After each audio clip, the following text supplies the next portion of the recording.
Sí, yo asumo que me ven bien.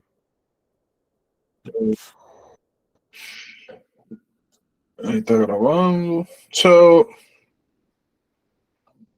esencialmente,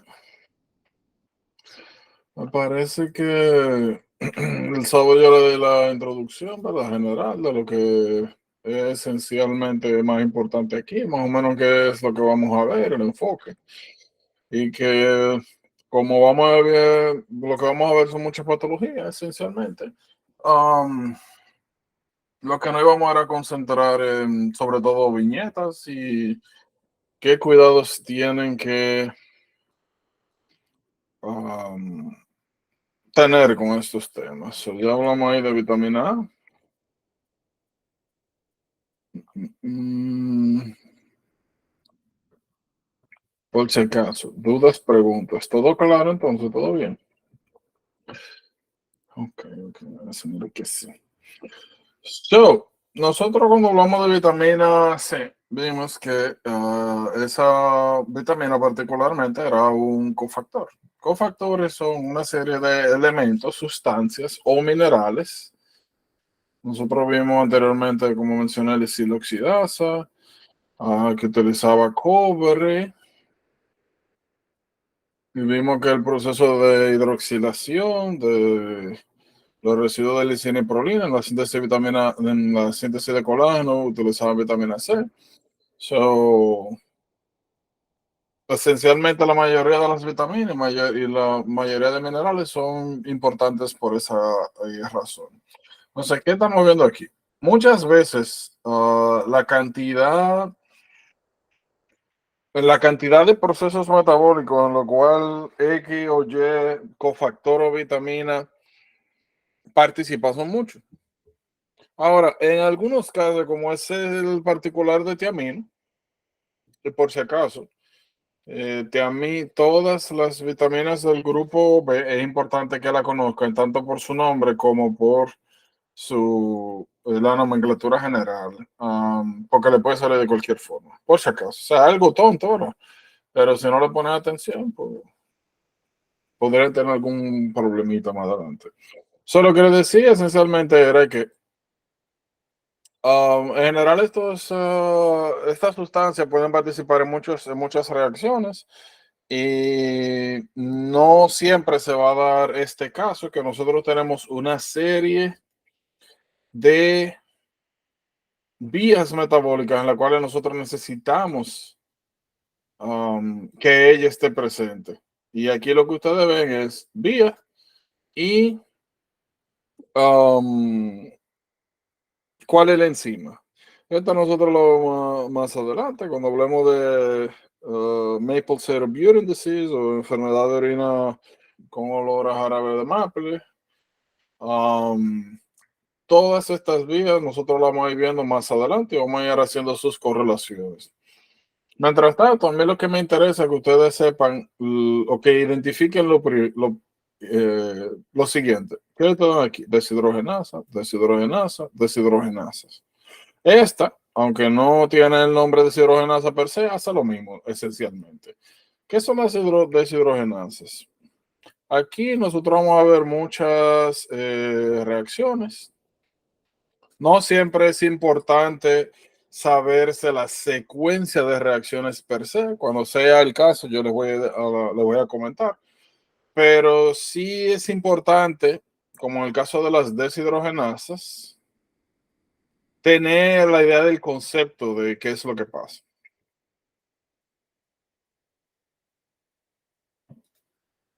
En general, nosotros vamos a ver los siguientes casos. Nosotros vamos a tener esto, o viceversa. So, cada vez que ustedes vean que una reacción tiene dos flechas o tiene tienen puntas bilaterales, eso significa que es una reacción reversible. Cuando ustedes ven que la flecha tiene una sola dirección, es una reacción irreversible. Y el nombre es bien explicatorio, ¿verdad? Esto usted lo puede interconvertir, usted puede convertir aquí X en Y y viceversa, a demanda. o dependiendo de cuáles enzimas estén activas. Y aquí irreversible es que no importa lo que usted haga de en adelante, usted no puede convertir Y en X, por lo menos a través de esta vía. So, en general, las deshidrogenasas son reacciones, o sea, las enzimas que son deshidrogenasas son reacciones reversibles. Y esencialmente lo que hacen es que, como dice su nombre, participan en el intercambio de hidrógenos. Pueden, vamos a ponerlo así, sería mejor. Si yo pongo una flecha así como estaba, eso significa que aquí entra algo y aquí sale algo. Ahora, si la flecha sale directamente de la reacción, eso significa que aquí está saliendo un elemento que está vinculado a quien inicialmente entró a la reacción, por si acaso. So, en el caso de la deshidrogenasa, nosotros vamos a tener dos elementos que vamos a ver que también vienen de otras, son formas activas de otras vitaminas, riboflavinas y niacina. Vamos a tener dos elementos, vamos a tener NAD y FAD. Y nosotros vamos a ver que NAD, que nuevamente proviene de la forma activa de la niacina, y FAD, que es la forma activa de otra vitamina, riboflavina, tienen la capacidad de convertir, de quitarle, de remover hidrógenos de algunas sustancias. Entonces, cuando estas sustancias remueven hidrógenos de otra, se convierten en NADH más H y FADH2. So, en la mayoría de los casos, estas reacciones son reversibles.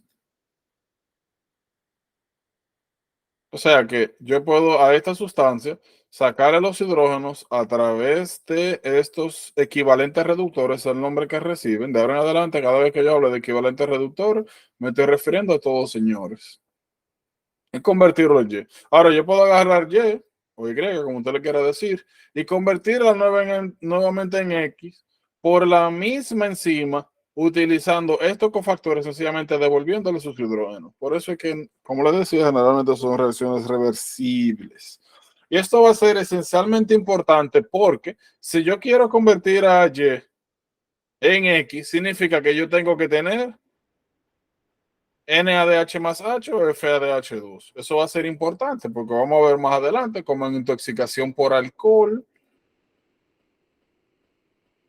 que dependiendo de quién sea que yo tenga disponible, eso me va a dirigir, o sea, de los equivalentes reductores que yo tenga disponible, eso me va a dirigir la dirección de las flechas. Si yo lo que tengo mucho NADH, de la única manera que yo voy a poder dirigir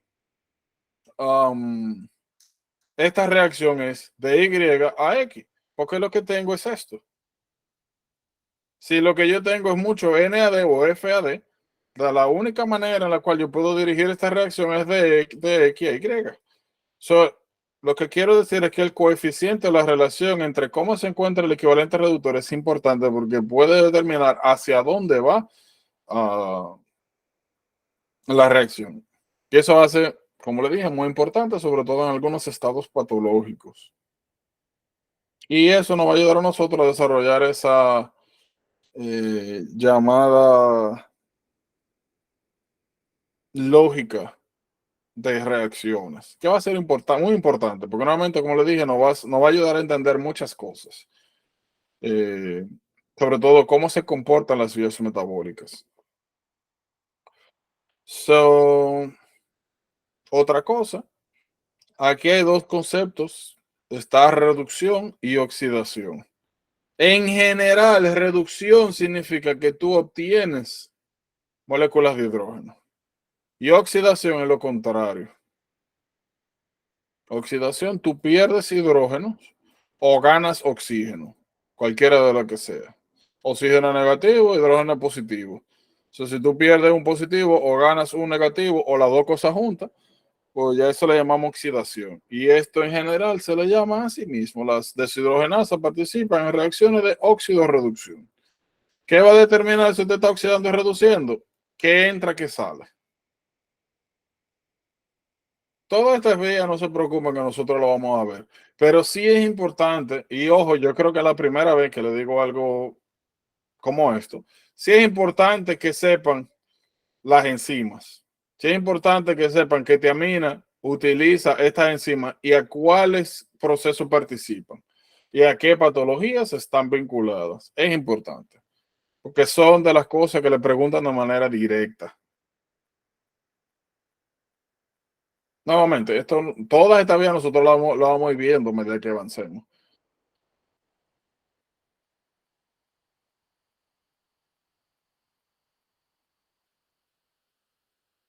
Nosotros, en algunos casos, no siempre, vamos a poder establecer causalidad. O sea, ¿cuál es la razón por la que X proceso sucedió? Eso pasa mucho en los temas que vamos a ir viendo. Por eso es importante esto, entender más o menos qué es lo que está pasando, cuál es el concepto, cuál es la finalidad de la vía.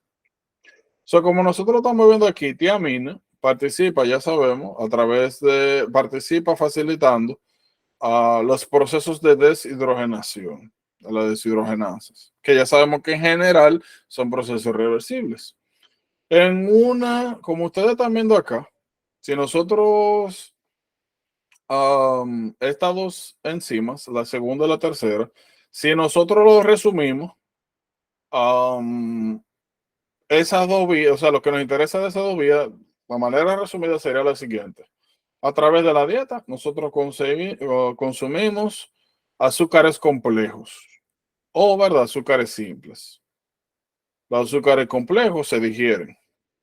Luego de la digestión se convierten en azúcares simples. Es importante nosotros tomar los azúcares complejos y digerirlo de los simples por el simple hecho de que permiten una absorción efectiva. Si no lo desdoblamos, si no lo rompemos, si no lo convertimos en azúcares simples, no podemos absorberlo. ¿Qué pasa? Luego de que esa molécula de azúcar, en este caso la que nos interesa a nosotros es glucosa, el monosacárido por excelencia para producir energía, pues hay una serie de pasos, pero para tener una idea de a lo que me quiero referir acá, voy a ponerlo de manera general. Luego de que esa molécula de glucosa entra a la célula, pasan una serie de procesos. El primer proceso es llamado glucólisis. La glucólisis es el proceso mediante el cual yo tomo moléculas de glucosa y las convierto en piruvato. Airube. En ese proceso que ustedes están viendo ahí, es donde entra en juego esta enzima. Nosotros vamos a ver más adelante que la glucólisis, aquí nosotros producimos ATP, pero la finalidad de la glucólisis no es necesaria, por lo menos aeróbica, no es producir ATP per se, es producir piruvato. Porque el piruvato a través de una enzima, la piruvato de deshidrogenasa, se puede convertir en acetil. O sea, hay varios elementos, está acetil-CoA, está oxalacetato, que son los dos elementos. O sea, me iba a meter ahí en profundo, dije, espérate, vamos por paso. So, ese piruvato nosotros lo convertimos oxalacetato. El oxalacetato nosotros podemos, a través del ciclo de Krebs, pues utilizar esta sustancia para posteriormente producir energía. Porque nuevamente lo que me interesa es el concepto. So, la piruvato de deshidrogenasa es una enzima que me conecta a mí el ciclo de Krebs con la glucólisis. Entonces, ya desde ahora nosotros podemos hacernos la idea de que si piruvato de deshidrogenasa, esta enzima que me conecta estas dos vías, no tiene su cofactor, que en este mano es tiamina, pues no puede funcionar. Para que la enzima funcione necesita los cofactores. Y eso me va a indicar a mí que entonces yo no voy a poder convertir ese piruvato en oxalacetato para que entre posteriormente al ciclo de Krebs y al final producir energía. No voy a poder hacer eso. Significa que yo voy a tener que generar vías alternativas de generar energía. Y vamos a ver un poquito más adelante que el piruvato se puede utilizar para varias cosas. Podemos utilizar para convertirlo en alanina, que es un aminoácido, y una de las otras cosas que podemos hacer es producir ácido láctico.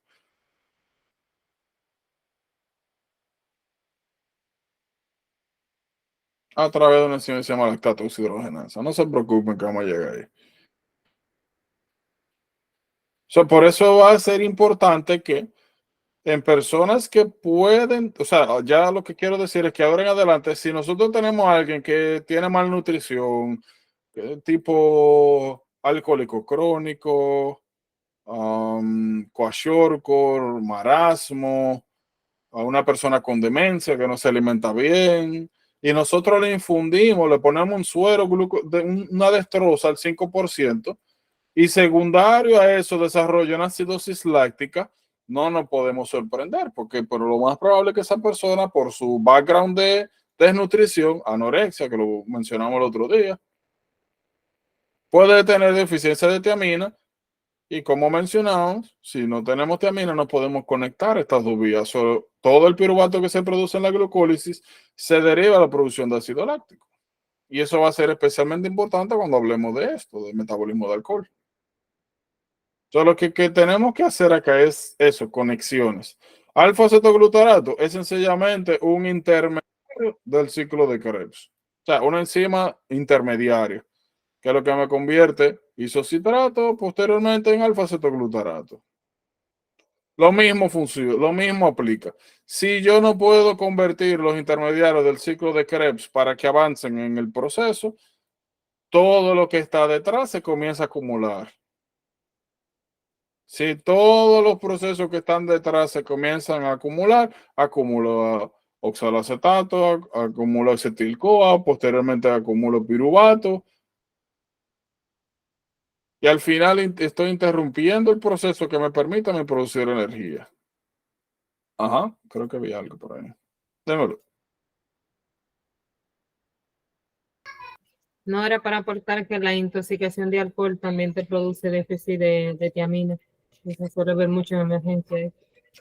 Vamos a ver que en el caso, como tú dices, vamos a ver que hay dos explicaciones, o sea, dos eventos que nos va a permitir a nosotros, sobre todo alcohólicos clónicos, explicar cómo se puede desarrollar el déficit de tiamina. Uno es la interferencia, o sea, uno es a través del intake dietario, que el alcohol interfiere con la absorción de tiamina. La otra es que generalmente son personas que, vamos a ver que una de las cosas que se hace con alcohol es producir acetil-CoA. Acetil-CoA, una de las cosas que, lo más común que tú puedes hacer acetil-CoA, sobre todo si abunda, es convertirlo en ácidos grasos.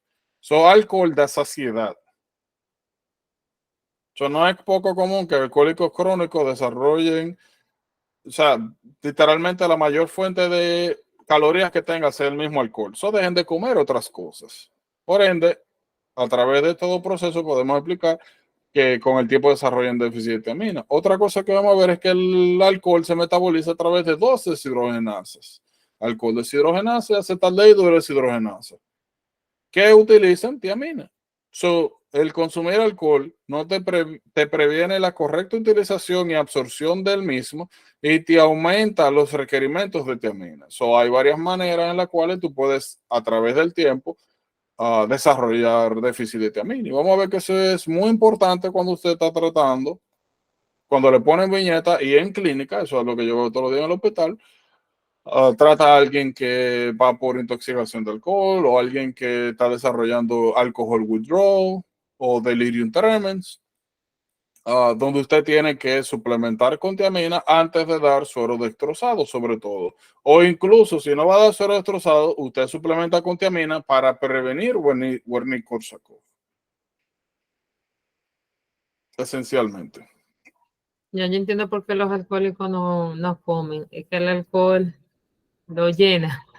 O sea, la alcohol da saciedad. Eso me parece que en endocrino nosotros vamos a hablar de los centros hipotalámicos, de los ventrículos laterales y mediales, control de saciedad, vamos a hablar de obesidad, vamos a hablar de hormonas que regulan ese proceso y vamos a ver que nosotros tenemos tres nutrimentos, ¿verdad? Tenemos proteínas, tenemos grasas y tenemos carbohidratos. De los tres, el que más saciedad da, lo que más nos da esa sensación de llenura es grasa.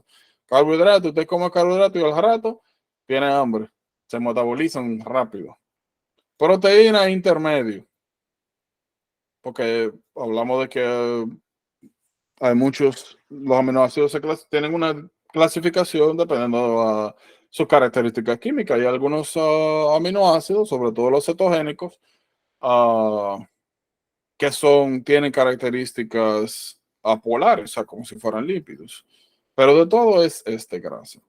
So, pero sí, lo que me interesa es que comencemos a hacer um, esas esos enfoques. Esto, déjenmelo ahí, que como le llevamos a una patología, orina, olor a jarabe de mapa, donde ya vamos a ver casos particulares especiales.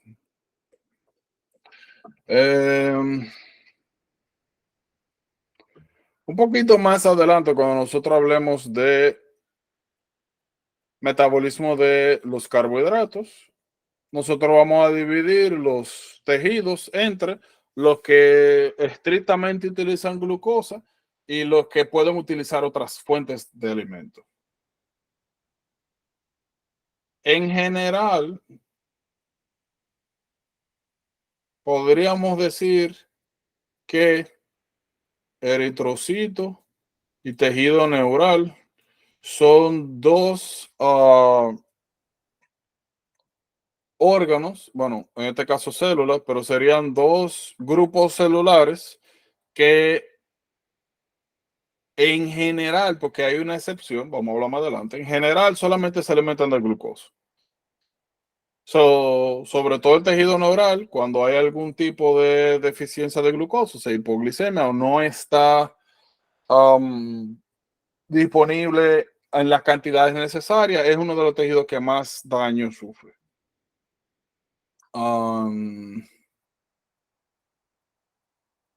Esto ya yo lo mencioné. Esto déjenmelo ahí. Pero esencialmente nosotros vamos a ver algunas cosas que nos pueden indicar a nosotros que hay una deficiencia de B1. Antes de hablar de las patologías, vamos a aclarar lo siguiente.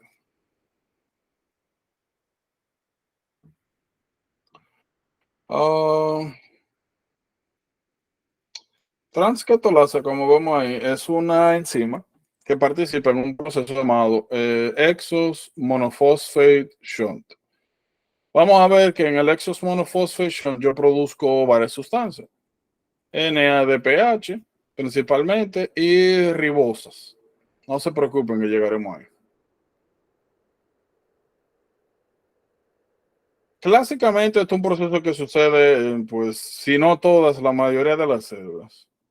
Pero es un proceso que es especialmente activo en los RBCs, en los red blood cells. ¿Qué pasa? Los RBCs, red blood cells, son una de las células que están más fácilmente disponibles para nosotros hacer pruebas de laboratorio, porque lo único que usted tiene que hacer es sacar sangre y ya. Pero hay pruebas especializadas como la de la transquetolasa. Si usted agarra un eritrocito y se supone que dentro de ese eritrocito está una enzima llamada transquetolasa, y ya nosotros sabemos que transquetolasa es una enzima que utiliza B1, por lo que nosotros deberíamos esperar, lo que nosotros deberíamos esperar en condiciones normales es que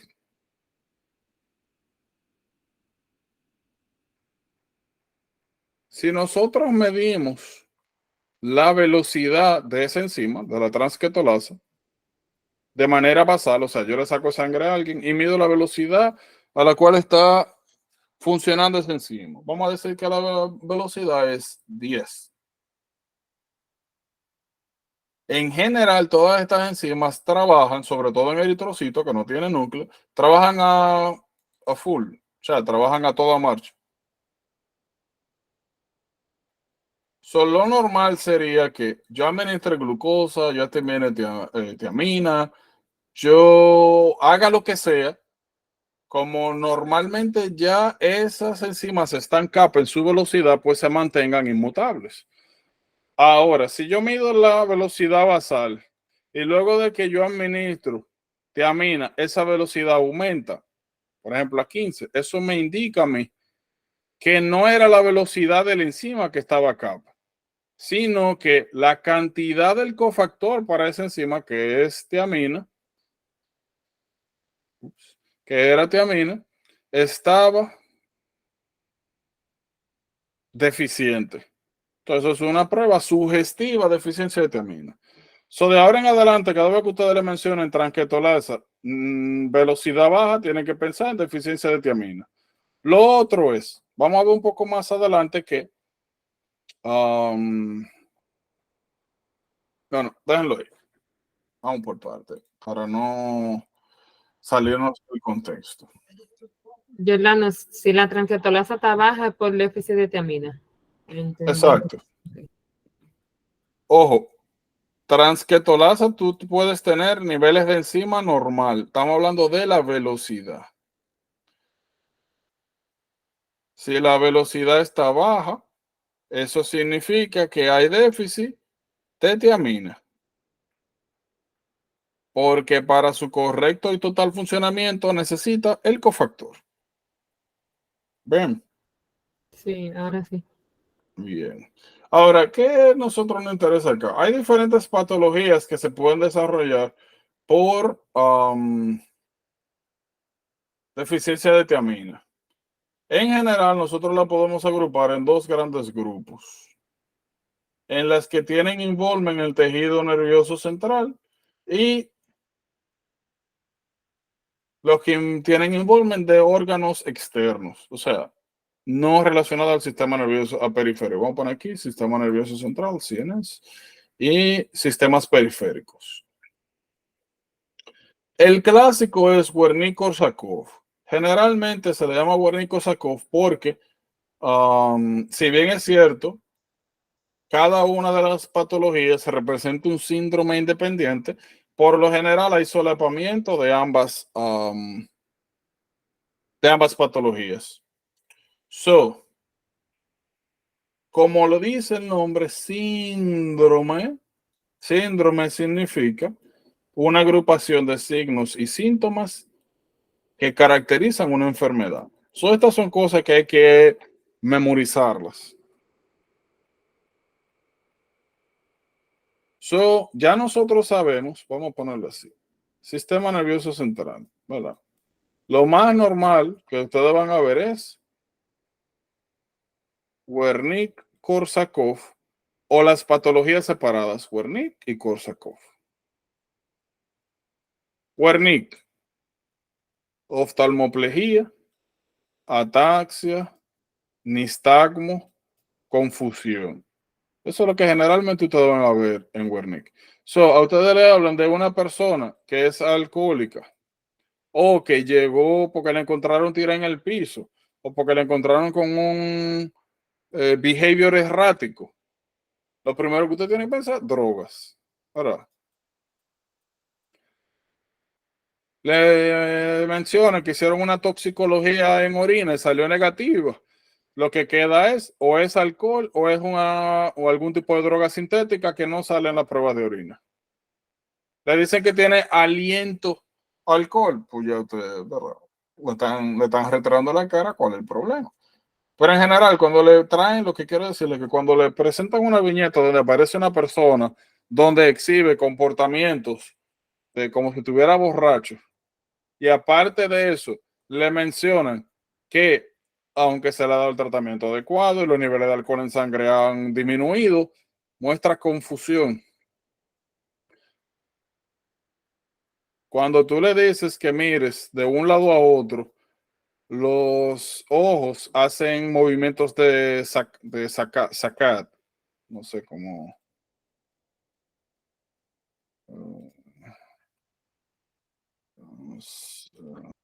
Horizontal nystagmus. A ver si encontramos. Ok, mírenlo ahí. Cuando usted está haciendo un examen neurológico y le dice que mire hacia los lados, eso.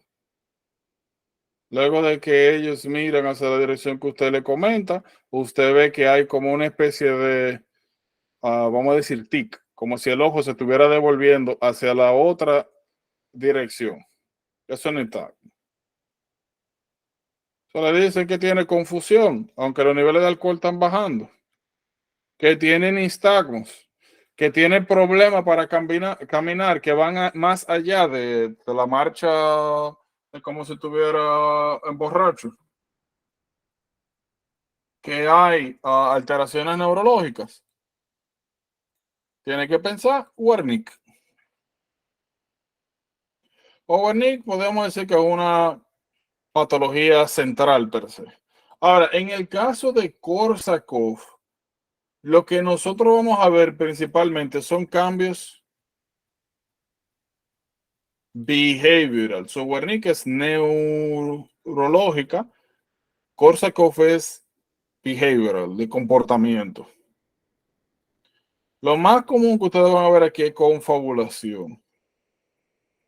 Déjame ponérselo aquí. Confabulación.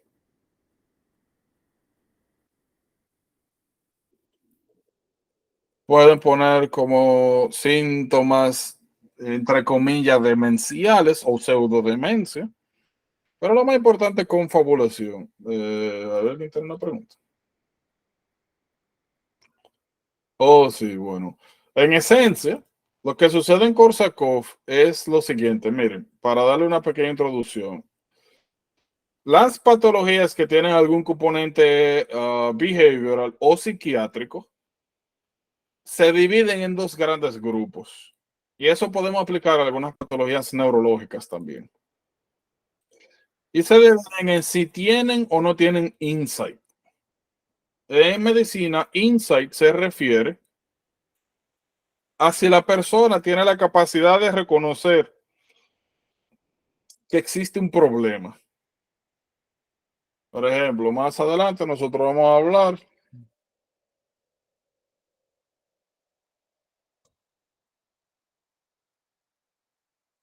de neglect syndrome. En la prueba clásica es esto, usted le dice que dibuje un reloj y ellos dibujan la mayoría o todos los números en un solo lado. O sea, no lo hacen formando un círculo, sino que lo hacen en una sola mitad del círculo. Porque el otro pedazo sencillamente no lo reconoce, el sistema nervioso no lo integra. Y si usted le preguntan, eso está bien, es un reloj normal, ese reloj se parece al que está en la pared, ellos le van a decir que sí. Y no porque le estén mintiendo, porque ese es el procesamiento de su cerebro en ese momento. So, eso es una patología donde no hay insight. Otra patología clásica es afasia Wernicke, ¿verdad? Donde lo que le llaman afasia receptiva, donde la persona tú hablas y no entiende lo que dice, pero responden como si entendieran. Pero la realidad es que no están entendiendo, no están teniendo un input neuronal. So, alguien que tiene Wernicke o sea, afasia de Wernicke no entiende lo que está pasando. No puede identificar que hay un problema. Para esa persona todo está normal. So, eso siempre es importante, el insight. El paciente sabe lo que está pasando, puede identificarlo. Vamos a ver, por ejemplo, en Broca, en afasia de Broca, donde el paciente puede, es una afasia motora, donde la persona no puede articular, no puede hablar de manera adecuada. Y uno de las características es frustración, que saben lo que quieren decir, están entendiendo lo que tú le estás preguntando, pero no lo pueden verbalizar, no lo pueden decir. So, en Broca hay insight, en Wernicke afasia no hay insight. So, ¿por qué yo le menciono esto? Confabulación. Confabulación es un tipo de, no lo quiero llamar demencia, pero es un tipo de comportamiento que está ligado a la memoria, donde pasa lo siguiente. Imagínense que la memoria, nosotros grabamos de esta manera. Y esto es, vamos a decir, la memoria. Ups. Y aquí está la mañana, aquí está la tarde, aquí está la noche, y en el medio cualquier chuchería, ¿verdad? La cosa que uno hace de automática, manejar para el trabajo, coger el bus para el trabajo, la cosa automática. Estos son eventos. So, vamos a suponer que aquí, este es el momento donde la persona llegó al hospital. Y cuando tú le preguntas, mira, aquí, en el evento anterior importante, esto aquí sería cuando le llevaban en la ambulancia o la policía. O tú le preguntas, ¿qué fue lo que pasó? O tú le preguntas, lo que te dice el paciente es, no, yo estaba tratando de entrar a mi casa. Me encontré con gente extraña y ellas, pues, esas personas extrañas llamaron a otros extraños que me trajeron en contra de mi voluntad acá, al hospital. Y yo quiero ir para mi casa, esa es mi casa. Por otro lado, el reporte policial o el de la ambulancia dice que esta persona estaba intentando, la razón por la que estaba bajo custodia policíaca es porque estaba tratando de meterse a una casa.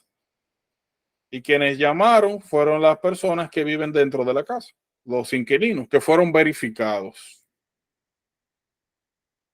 So, en ese caso particular, y después quizá viene la historia de la familia, que la familia llega y dice que es verdad, que él no vive ahí, con que confirman eso, que validan. Pero para el paciente realmente es ahí que él vive y él recuerda que vive ahí y se acuerda de todo, de dónde deja la llave. O sea, él tiene la historia completa, que lamentablemente es ficticia. So, lo que pasa en Korsakov, o lo que pasa cuando lo que se refiere con fabulación es que hay lapsos de la memoria que se pierden y son rellenados con recuerdos ficticios, que para la persona son recuerdos reales. Para el paciente, si él vive ahí, él estaba yendo para su casa y todo lo que está pasando él lo está creyendo. Y eso no, por si acaso, eso no tiene que ver con estar intoxicado. Eso ya es, podríamos definirlo como una especie ya de daño neuronal vinculado al consumo um, al consumo de alcohol crónico. Conjuntamente era con déficit de tiamina. En general, cada vez que ustedes vean que le hablen de alguien que tiene que ver, que llegó por relacionada a sustancias, o que de manera directamente le hablan que es alcohol, busquen síntomas neurológicos, busquen síntomas behavioral, o busquen los dos. Y así ustedes van a saber qué es lo que está pasando.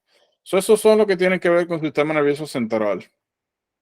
Luego nosotros tenemos los periféricos, donde nosotros tenemos beriberi. El beriberi se divide, clásicamente lo llaman wet o seco. Wet clásicamente es cuando el consumo crónico de alcohol causa cardiomiopatía dilatada. En pocas palabras, causa insuficiencia cardíaca. Más adelante vamos a ver que las características clásicas de insuficiencia cardíaca son edema en miembros inferiores, aumento del reflujo hepatoyugular, aumento de las presiones yugulares, edema pulmonar, cosas que tienen que ver con encharcamiento y edematización. Dry, regularmente, nosotros lo vamos a utilizar es para describir esto. Afectación del sistema nervioso periférico.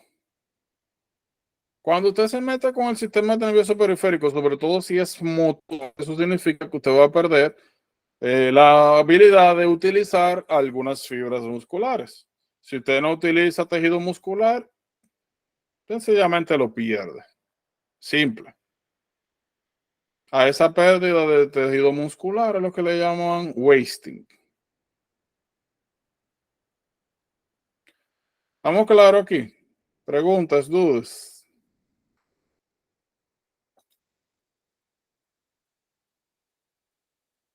¿Todo bien? Bueno, yo quisiera saber algo. Dímelo.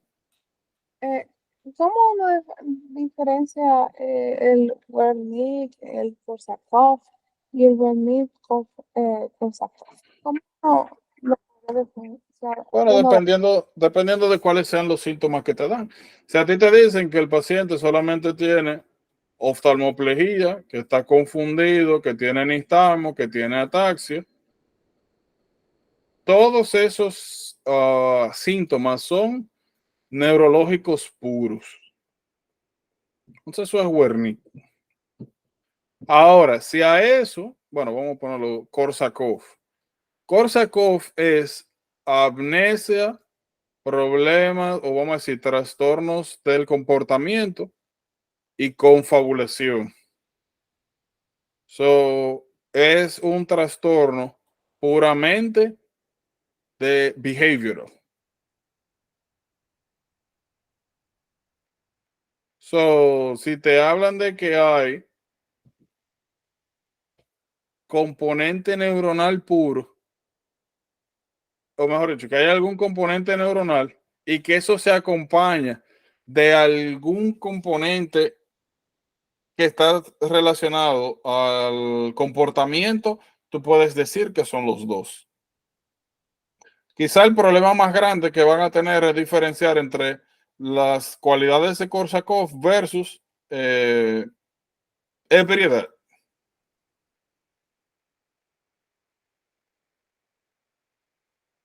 Repito, si tú solamente ves las características, si tú ves que nada más te dicen que lo que tienes son síntomas neurológicos puros, eso es Wernicke. Si lo que te dicen es que solamente tiene problemas del comportamiento, eso es Korsakoff. Si tiene la mezcla de los dos, si tiene nistagmo, o sea, si te mencionan uno solo, nistagmo, y te dicen que tiene características relacionadas con fabulación, ya ese es los dos síndromes, Wernicke-Korsakoff. No es que tú tienes que tener todo lo de Wernicke, todo lo de Korsakoff. Con uno y uno que tú tengas es suficiente. Ahora, como mencioné, el problema más grande que van a tener es en diferenciar Korsakoff de los síntomas de ebriedad. Per se, porque y con el mismo Wernicke, porque tú puedes, una persona que está sumamente ebria puede parecer confundida. Una persona que está sumamente ebria podría parecer atáxica. Una persona que está realmente ebria podría estar haciendo la historia de lo que cree que pasó y podría parecer confabulación. Pero generalmente hay algo en la viñeta, o te mencionan los niveles de alcohol en la sangre, o te dicen que ya ha pasado tiempo en el hospital y que todavía los síntomas están. Siempre hay algo como en la viñeta, por eso le enseñé la pregunta del otro día, la discutimos. Siempre hay algo en la pregunta que te indica si es una cosa o si es otra. El problema es encontrarlo. Bien, ¿estamos claros ahí? Sí, gracias. Chévere. So, es el resumen del resumen del resumen de B1. P2, riboflavina. Lamentablemente, nosotros no siempre vamos a tener, no siempre vamos a tener síndromes bien definidos como Wernicke-Korsakoff. Muchas veces nosotros nos vamos a encontrar con patologías que tienen presentaciones sumamente inespecíficas. Y en esos casos, nada más solamente hay una cosa que podemos hacer. Y es tenerlo pendiente. Hay una serie de diagnósticos que son los que me parece que yo lo mencioné, que son los que yo llamo diagnóstico de bolsillo, que tú sencillamente lo tienes que tener abajo de la manga y tú eres que tienes que buscarlo. Son diagnósticos que tú tienes que buscar, porque las manifestaciones son tan inespecíficas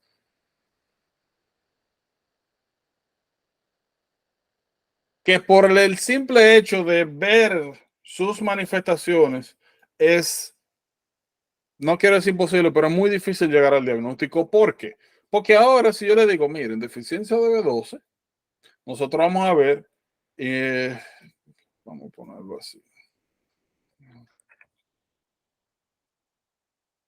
Nosotros vamos a ver esto, ¿verdad? Yo le digo, miren, nosotros en deficiente de B2, vamos a ver esto.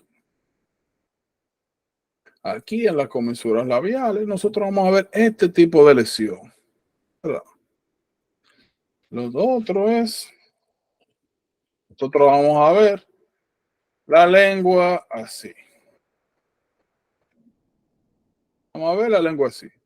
Va a decir, ok.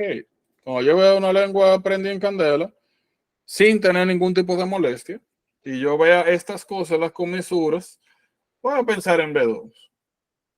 Ahora, a medida que nosotros avancemos y veamos otras patologías, nosotros vamos a ver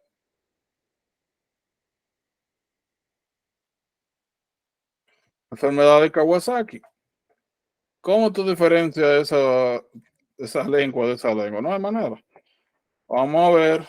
eh,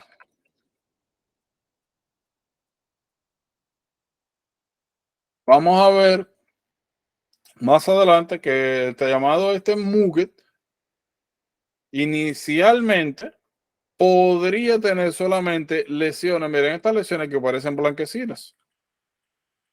O sea, es un diagnóstico rebuscado. Vamos a poner moneliasis. ¿Cómo que le llaman a eso? Angular. Mírenlo ahí. Yo le enseño eso y le pongo esto al lado. ¿Y qué ustedes me van a decir? Es la misma porquería. O sea, lo que yo quiero decir es que nosotros vamos a ir, a medida que avancemos, vamos a ir viendo una serie de patologías. Kawasaki la vamos a ver en vasculitis, por ahí. Esto lo vamos a ver en infeccioso. Y hay otra, está Scarlet Fever, fiebre escarlatina, donde una de las cosas que vemos es lengua prendida. So, como le decía, ahora mismo sería fácil decir, mira, esto es lo que tiene, pero eso se complica un poco más adelante cuando nosotros comenzamos a ver un reguero de patologías que tienen características similares y que obviamente van a ser nuestros diagnósticos diferenciales más adelante. So, ¿cuál es mi consejo con esto? Sepan que deficiencia de B12 de B2, perdón, puede causarte lesiones angulares en las comisuras labiales y lengua tipo strawberry. So, de ahora en adelante, cada vez que ustedes vean esas dos lesiones, tienen que pensar en B2 y fajarse con la otra información que esté para diferenciar. No hay otra cosa. No hay truco, no, nada.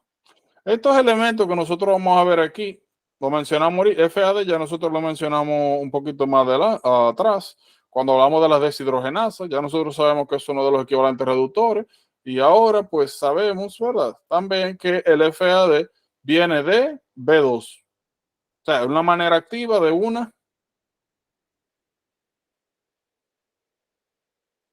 vitamina. Eso nosotros lo vamos a ver cuando hablamos de cadena transportadora de electrones, déjenlo ahí. So, en el caso de B2, si ustedes me preguntan a mí, ese es sencillamente un diferencial que van a tener que tener con otras patologías que no, lamentablemente, no hemos visto. Preguntas, dudas. No. P3. Ajá, démelo. No, que nadie me preguntas. Bien. So, la otra que nos toca es niacina, P3. Niacina, ya nosotros vimos ahí que es el precursor del NAD. Ya sabemos que el NAD es un esqueleto reductor que participa en las reacciones de tipo la deshidrogenasa, que como vimos anteriormente participa en muchísimos procesos, que nada más mencionamos ahí glucólisis en general, y exos monophosphate shunt, y la deshidrogenasa um, de algunos tipos de aminoácidos. ¿Qué me interesa que sepa? Hay algunas patologías, como cuando vimos Marfan versus homocistinuria, que son patologías técnicamente iguales, pero, o sea, se ven fenotípicamente iguales, tienen muchas características que se solapan, pero bueno, hay cosas que podemos utilizar para diferenciar.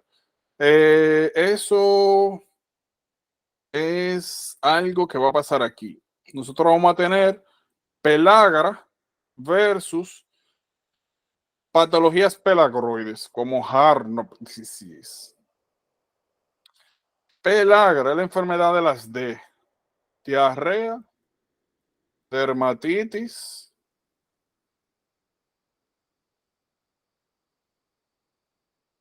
muerte.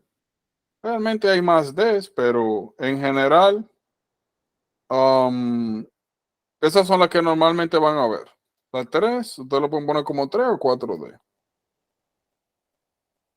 Y si quieren, pues agregan demencia. O ponen death como final y que todas las otras, ¿verdad?, son transiciones. De ahora en adelante, cada vez que ustedes vean a alguien que tenga las D, tiene diarrea y tiene afectación de la piel, o le mencionan que tiene algún tipo de problema cognitivo adquirido, ¿verdad? Tiene que pensar en pellagra, sobre todo si son personas envejecientes. Hay algo que le llaman el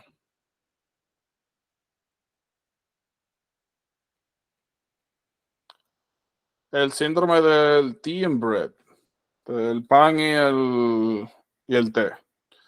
¿Qué le pasa regularmente a personas que desarrollan, que están en demencia avanzada o que están progresando en la demencia? Y es que puede sonar raro, pero que se les olvida comer. No le preguntas, ¿comiste? Te dicen, sí, sí, pero no han comido, se lo olvidó.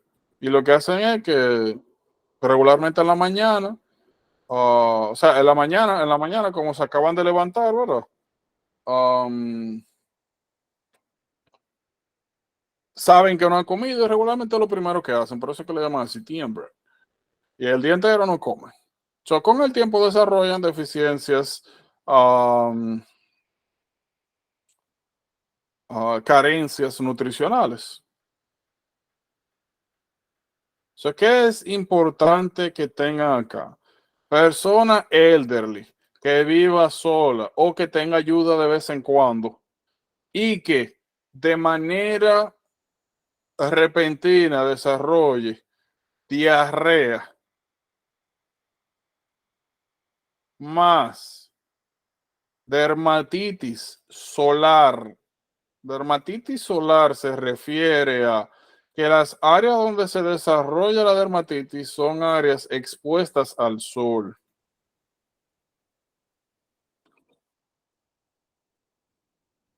La distribución más común es esta, lo que le llaman collar de casal.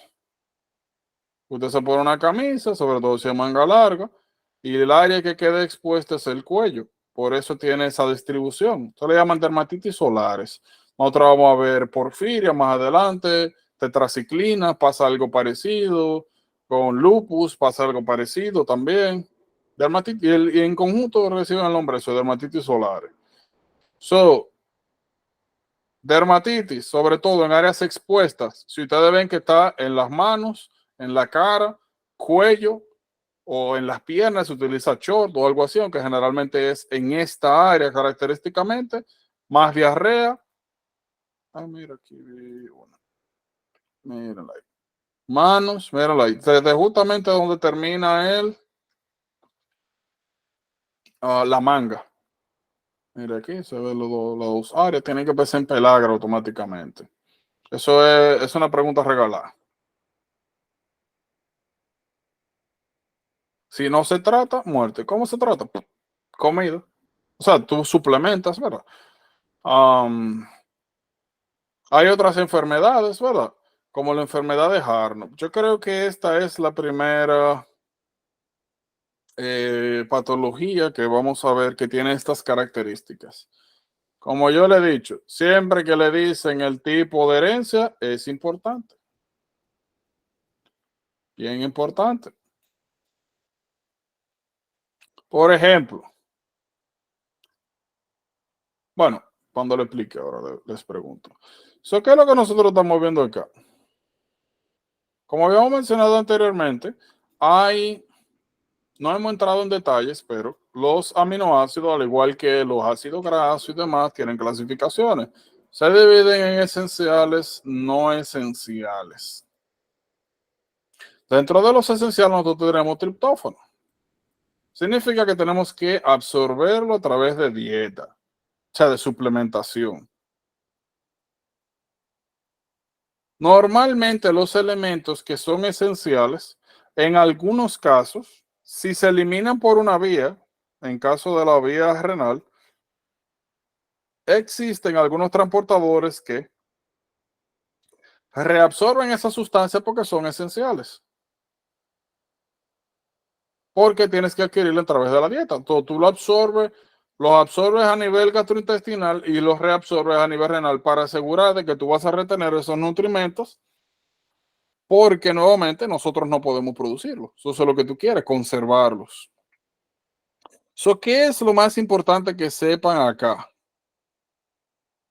El problema en Harnop es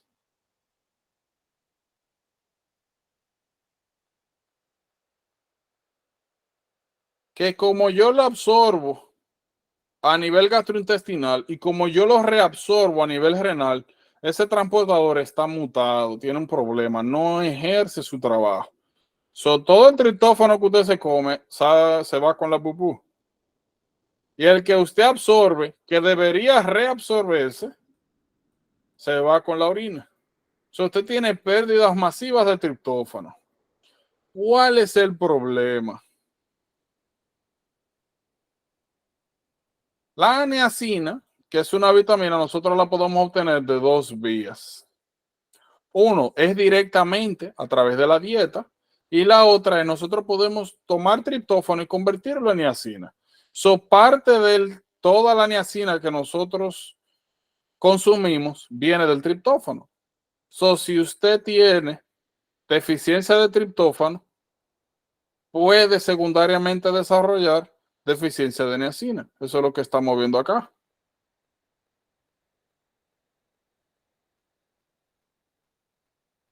Y si desarrolla deficiencia de niacina, pues con el tiempo puede desarrollar pellagra-like symptoms.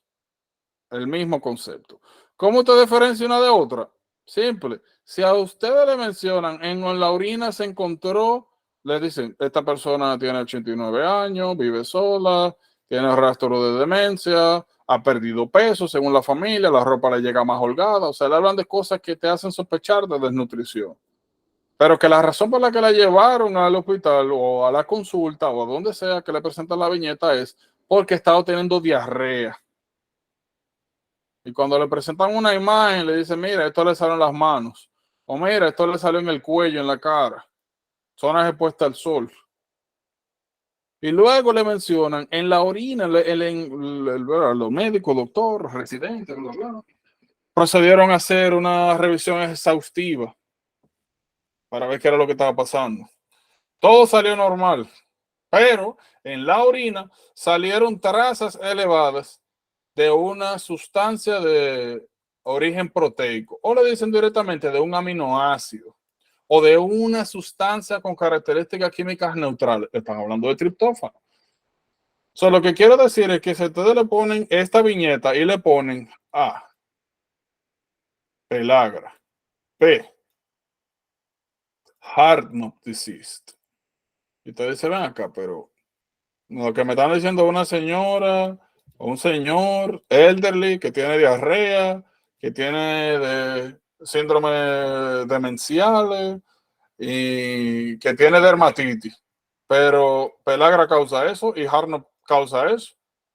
Cuando ustedes se encuentran en esa circunstancia donde literalmente le están poniendo dos patologías que pueden ser la respuesta, lo que usted tiene que buscar es revisar bien la pregunta. ¿Hay algo que me indique a mí que puede ser una sobre otra? Por ejemplo, Harnop, ya nosotros sabemos que hay un problema con la eliminación del triptófano en orina. ¿Me está mencionando algo que tiene que ver con la orina? No, es poco probable que me estén hablando de Harnop. Segundo, ¿cuál es más común? La más común es causa adquirida versus causa genética. Usted deja de comer, desarrollar de nutrición, puede desarrollar Pelagra. Entonces, esos son los dos criterios que usted va a utilizar cuando le pongan una pregunta que tenga literalmente dos respuestas. Nunca, no, aquí no hay errores, yo le he dicho en este proceso, nada de eso. Eso no existe.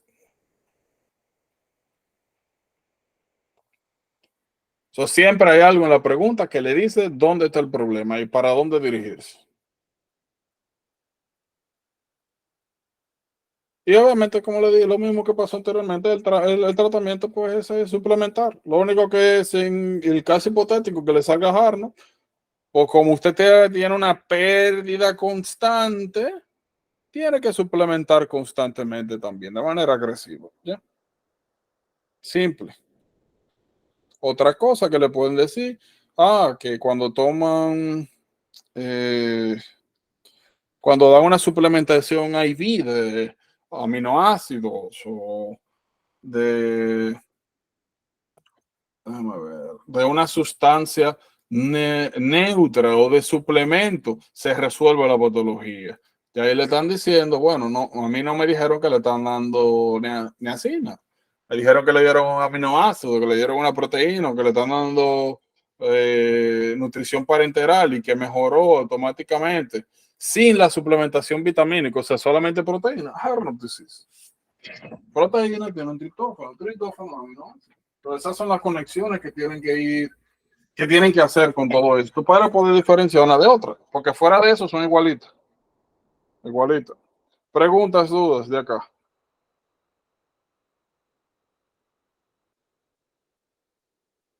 No. Ok. Lo otro que nos interesa a nosotros de niacina es lo siguiente. Miren. Estoy buscando una esquina. Ajá. Hable. ¿O fue que escribió? No, yo digo que lo que hay que leer bien para no nos confundirse. Sí, no, y se van a confundir y van a poner un tollo de la pregunta, o sea, van a cometer error y eso es normal. Lo importante es eso, tener el cuidado, como tú dices, ¿verdad? Leer bien, separar las cosas, analizar, como hicimos el otro día. Lo otro que tienen que saber de medicina es que puede servir como un medicamento. Más adelante vamos a hablar de hipertrigliceridemias, sobre todo cuando hablemos de dislipidemia, y vamos a ver que uno de los tratamientos que se puede utilizar es niacina. No es el de primera línea, hay otros, fibratos, por ejemplo. Hay otra cosa que sacaron, que están recomendando en estos días, que es icosapentil. Pero se puede utilizar. Problema que tiene eso, que tiene tres efectos secundarios que nos interesan. Uno que causa flushing, o sea, rubor, la cara se te pone roja como los muñequitos. Puede exacerbar hiperglicemias, obviamente en un diabético quizás no sea lo mejor utilizarlo, y puede aumentar el nivel de ácido úrico, una persona que tiene gota, o quizás no sea lo mejor. Esto es importante porque regularmente preguntan, le dicen esto, vamos a poner...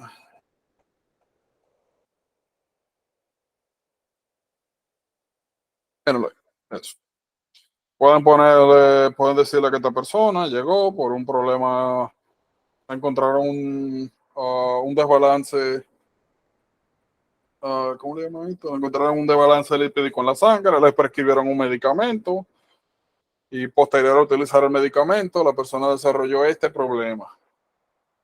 Hago la pregunta. Eso no es ¿En la Anastasia. O yo estoy viendo mal. Es que no se ve cómo? bien. La imagen no se ve bien.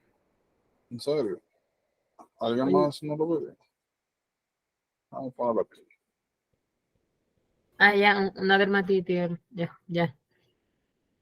Ay, olvídate, hijo mío, que yo te dije, aquí nosotros, ahora todo parece simple, sencillo, la cosa se complica a medida que nosotros vayamos viendo otras patologías. O en este caso, para que tengan una idea de la viñeta, como le dije, ponen que tiene un perfil lipídico desfavorable, que le dieron un medicamento y que luego de darle ese medicamento le sale eso en la cara. Le pueden preguntar varias cosas. La deficiencia nutricional del medicamento que se le dio, que puede ocasionar, y sale A, diarrea, P, muerte, qué sé yo. Le ponen un regalo de cosas. Pero lo otro que le pueden preguntar, ¿cómo hubiésemos prevenido esto? Tú le puedes dar aspirina o NSAIDs, ibuprofeno, antes de dar eh, el medicamento. Pero aspirina se prefiere por los beneficios cardiovasculares que tiene y porque es long acting. Es una malo de una sola vez al día. Tú tienes que darlo cada 6 horas, cada 8 horas.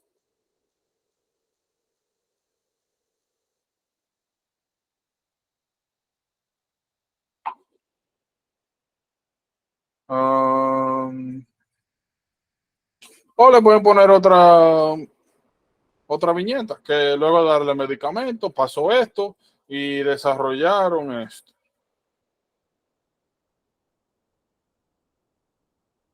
Se le inflamó el dedo gordo del pie. Ah, bueno, ya yo sé que esto lo puede causar niacina, que eso se utiliza para controlar triglicéridos, y yo sé que causa hiperuricemia. O sea, quizá esta persona tenía predisposición genética o ya tenía hiperuricemia, pero no había desarrollado, no había llegado a tal nivel para que desarrollaran gota. O sea, lo que le estoy poniendo son casos de cosas que le pueden salir y conexiones que tienen que hacer. So, preguntas, dudas. Eh, Miren, si ustedes me preguntan, eso que ustedes están viendo ahí, B5, y esto está de más. Está de más. Porque B5 literalmente está en todos los alimentos del mundo. Yo creo que es lo único que no está en agua. Desarrollar deficiencia de B5, eso es muy poco probable. Y como ustedes ven acá, la sintomatología que tienen es extremadamente inespecífica. Nosotros vamos a ver una patología un poquito más adelante, lo que le llaman, vamos a ver, ¿cómo la creamos?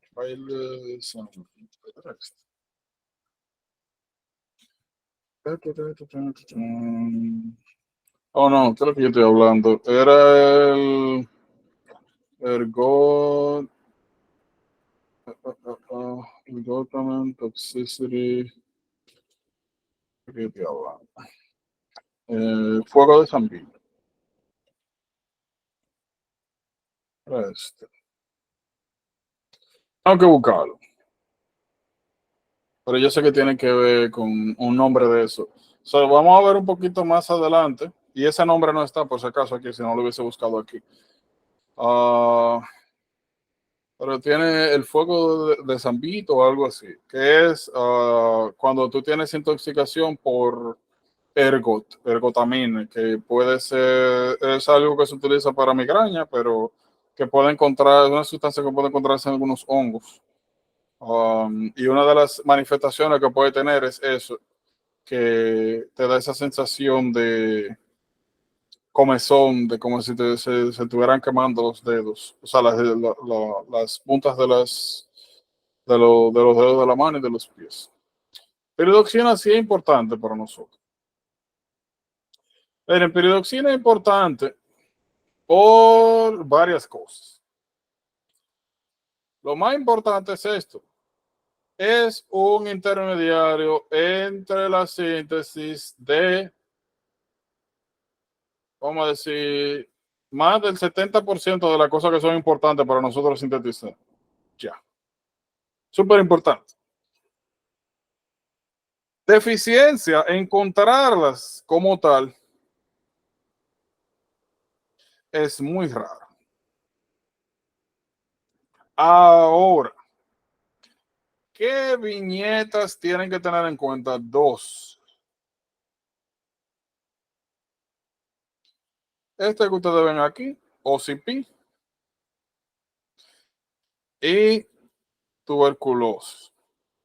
O sea, ustedes le ponen una viñeta donde una mujer joven o cualquier edad que tiene planes de comenzar a tener engaging sexual, bla, bla, bla, que no quiere utilizar preservativos, o sea, condón, y comienza a utilizar esto y posterior a eso desarrolla convulsiones o comienza a tener síntomas no específicos de pérdida de sensación, de dolor en extremidades, de hermatomas. Pueden pensar en que los estrógenos están causando secundariamente deficiencia de B6. La otra más importante, Piri, es tuberculosis. Isoniazida causa deficiencia de B6. Por ende, toda persona que esté siendo tratada para tuberculosis debe ser suplementado con B6. La misma viñeta. Le ponen a alguien que hemoptisis, pérdida de peso, postcrónica, que le comenzaron el tratamiento y que después de eso desarrolló seizures. Si no le mencionaron que estaban siendo suplementados con B6, pueden pensar en eso. Simple. Siempre que den isoniazida, tienen que dar B6 como suplemento.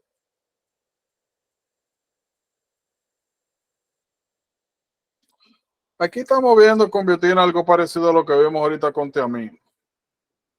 Y es que vemos un subset de enzimas que son utilizadas.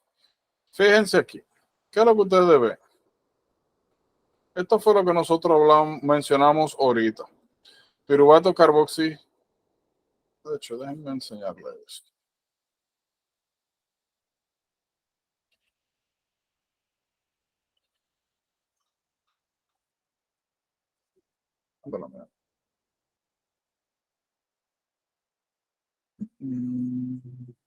Ok. Ok.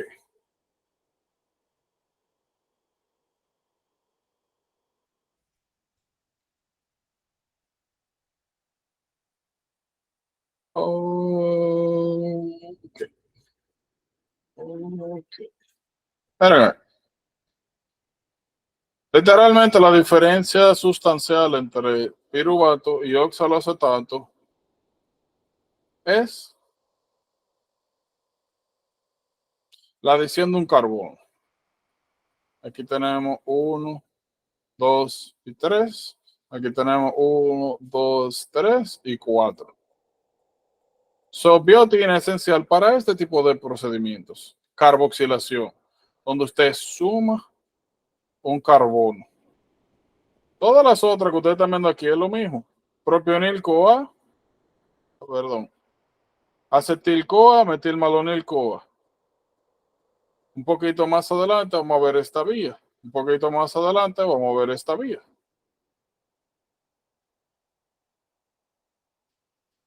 Cada vez que ustedes vean una reacción, tiamina, dijimos que era X, Y, y que lo que había era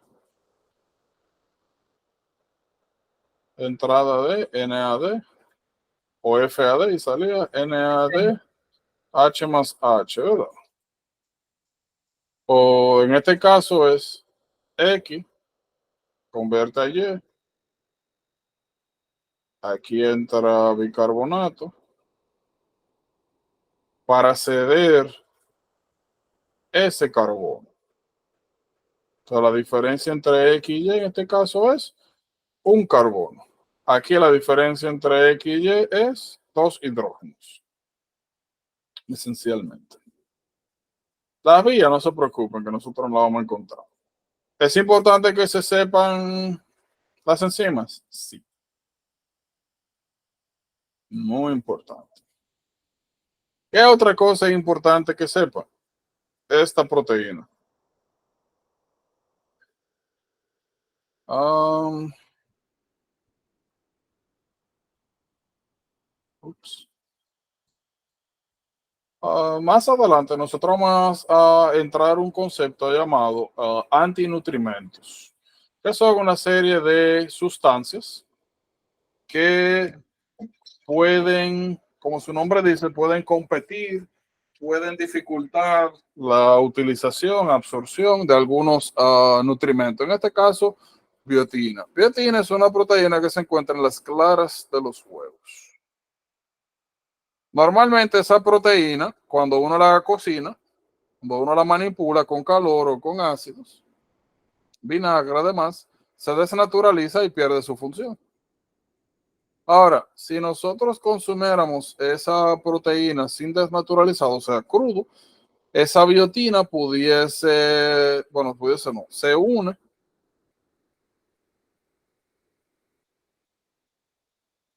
¿Por qué? Ustedes saben que yo me acabo de dar cuenta y yo estaba diciendo biotina.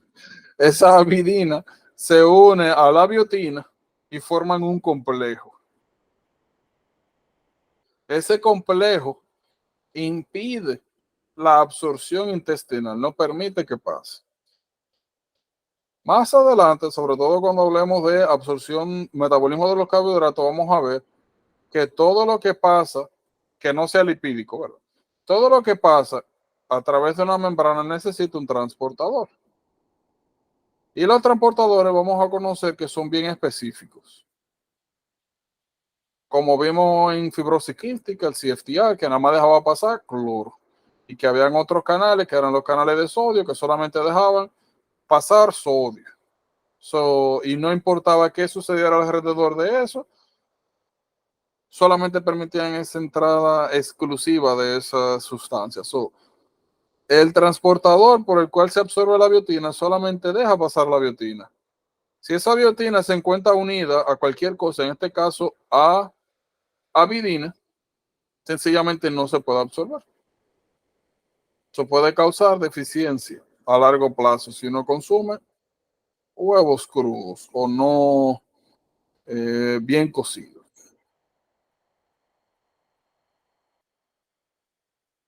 Manifestaciones súper inespecíficas.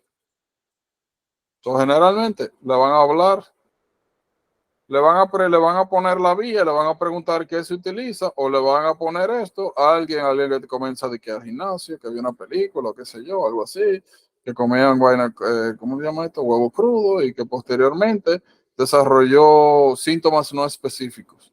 Eso mismo, dermatitis, diarrea. Me preguntan, ¿cuál de las siguientes reacciones pueden estar podría estar afectada secundaria a la deficiencia que está presentando, a la deficiencia de la vitamina que está o del nutrimento que está presentando este paciente? Gimnasio más huevos crudos dio igual a dermatitis más diarrea. Y le preguntan, ¿cuál de la siguiente función, la función de la enzima, o mejor dicho, perdón, la función de la vitamina, o en cuál de las siguientes reacciones este nutrimento deficiente se usa como cofactor? Y le ponen A. Se lo pueden poner de dos maneras. Vamos a ponerlo aquí. Le ponen piruvato, oxaloacetato, le ponen piruvato a lactato. Y aquí ponen, o sea, lo pueden poner de esta manera, o pueden poner el nombre general: deshidrogenación, carboxilación. Aquí le ponen ya la puse ahí, piruvato, vamos a poner alanina. O sea, le ponen eso, o ponen las enzimas: piruvato carboxiquilasa, piruvato deshidrogenasa, lactato deshidrogenasa, o sea, ponen cualquiera de las dos. Y usted tiene que identificar cuál es la vitamina, en qué tipo de reacción participa. Para eso que sirve más ese tipo de circunstancias donde son bien inespecíficas las manifestaciones. B9, junto con B12, muy importante. Y probablemente va a ser la que más vean de todos. Ácido fólico. ¿Por qué es importante? Yo no sé si ustedes se acuerdan, pero más atrás, mucho más atrás, yo le dije, miren, eso lo vamos a ver ahorita, no se apuren. Mírenlo. Aquí. Mírenlo ahí. Eso que ustedes están viendo ahí, tetedrofolato, de hidrofolato, esos son las maneras, las formas activas de ácido fólico, que participan aquí en la síntesis de nuevo de bases nitrogenadas. So, por si acaso. Eso es lo que se refieren ahí. Ahí está. Miren, tetedrofolato, eso lo vimos ahorita. No es la última vez que vamos a ver esto, así que tranquilos. Más adelante vamos a hablar en detalle de hiperhomocistinemia y de homocistinuria también. Y vamos a ver que hay unas cositas acá que algunas consideraciones importantes. En general, lo que podemos describir es que B9 nos sirve a nosotros para dos cosas importantes, pero podríamos resumirlo en uno. Nos sirve para sintetizar algo llamado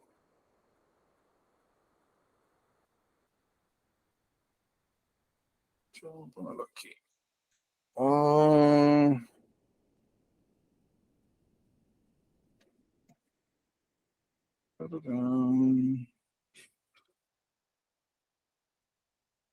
Esto lo vamos un poquito más adelante, por si acaso. Pero hay algo llamado lo que llaman SAM, que es esto que está aquí. Y nuevamente, no se preocupen que esto nosotros lo vamos a ver en detalle más adelante. Lo que a mí me interesa que ustedes vean, reconozcan es esto.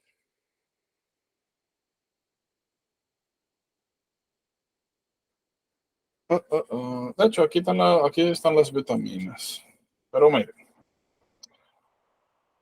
para yo producir esta sustancia necesito B12, B9.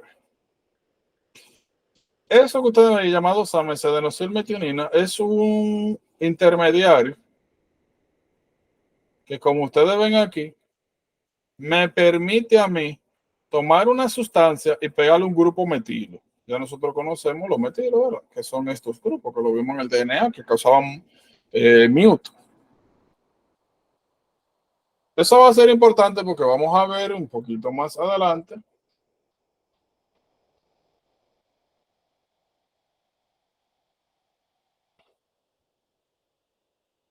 esto. Miren aquí.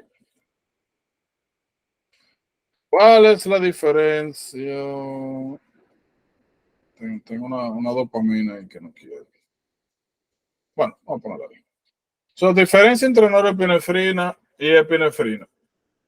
Para un grupo metilo. B9 es una vitamina que nos permite a nosotros crear el SAM, que nos va a permitir posteriormente metilar sustancias. Ejemplo, convertir norepinefrina en epinefrina, esencialmente. Misma estructura, diferencia en metilo. Ya, eso pasa aquí. A través de eso, de las llamadas metiltransferasas. Ya. Lo otro que es importante, o sea, esa es una función, la otra ya la vimos. Es un cofactor importante en el proceso de síntesis de bases nitrogenadas. Ya. Ahora, cuando estábamos hablando de las vitaminas, nosotros mencionamos que en general la clasificábamos en dos grupos: hidrosolubles, liposolubles. Liposolubles se acumulan, por eso causan hipervitaminosis. Las hidrosolubles dijimos que en general no se guardan, usted usa y bota, pero que habían dos excepciones que eran B9 y B12 que se se guardaban en el libro. Ya hemos dicho que eso era importante porque cuando hablemos de algunas deficiencias vitamínicas, sobre todo en gastrointestinal, vamos a ver que o normalmente tú no desarrollas los síntomas de la patología en caso de deficiencia de B12, B9 hasta que pasa tiempo, aunque son vitaminas hidrosolubles. So, ¿qué es importante? De eso yo lo voy a hablar ahora. Eso, déjenmelo ahí. Nosotros lo vamos a hablar un poquito más adelante cuando entremos a vías metabólicas. No hemos hablado mucho de medicamentos, pero esto es importante. Fenitoína es un anticonvulsivante. Trimestoprim es un antimicrobiano. Metrotexato un antineoplásico. Se puede utilizar también como antiinflamatorio en algunas patologías, sobre todo reumáticas. La artritis, exacto. En artritis reumatoide arthritis, ¿verdad? So, ¿qué pasa? Vamos a ver que algunas de estas sustancias o impiden la absorción o funcionan como antimetabolitos, o sea, bloquean las vías que nos permiten a nosotros utilizar esta sustancia correctamente. Por ende, cada vez que una persona está en estos medicamentos, hay que suplementar o no debemos sorprendernos si secundariamente se desarrolla, o sea, al utilizar estos medicamentos se desarrolla deficiencia de B9. Ahora, ¿qué es importante? En general, cada vez que nosotros tenemos B9, B12 deficiency, lo que nosotros vamos a ver, podemos ver muchas cosas. Bueno, ahora, lo más normal que vamos a ver, sobre todo en B9, son dos cosas. De hecho, vamos a poner tres para abarcarlo todo de una vez. Primero, anemia tipo megaloblástica. Vamos a ver más adelante que las anemias se clasifican normocíticas, microcíticas y macrocíticas. Y las macrocíticas se subclasifican en megaloblástica y no megaloblástica.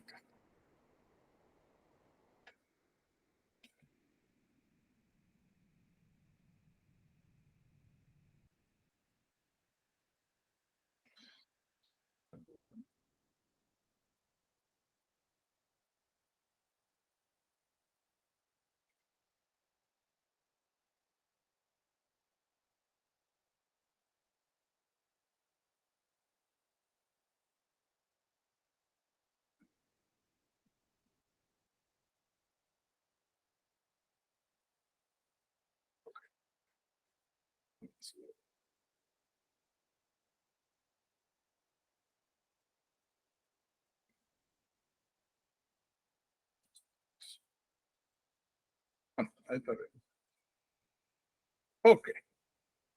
Estos son neutrófilos. No se preocupen, cuando entremos en mono vamos a hablar de cómo se ven. Pero ahora me interesa que vean los núcleos. Un neutrófilo normalmente debe tener 2, 3, hasta 5 núcleos. 1, 2, 3. Son multilobulados. Aquí yo tengo 1, 2, 3, 4, 5, 6. Tengo 6. Más de 5 núcleos. Eso es un indicador de inmadurez. Las anemias megaloblásticas se caracterizan por, oigan el nombre, megaloblasto, blasto inmaduro, célula inmadura, megalo grande. Uh, megaloblast peripheral blocks.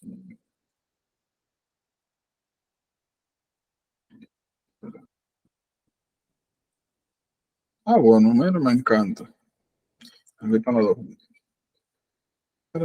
Ok, miren aquí, ¿qué nosotros estamos viendo? Miren cómo se ven los eritrocitos de manera normal y miren cómo se ven estos.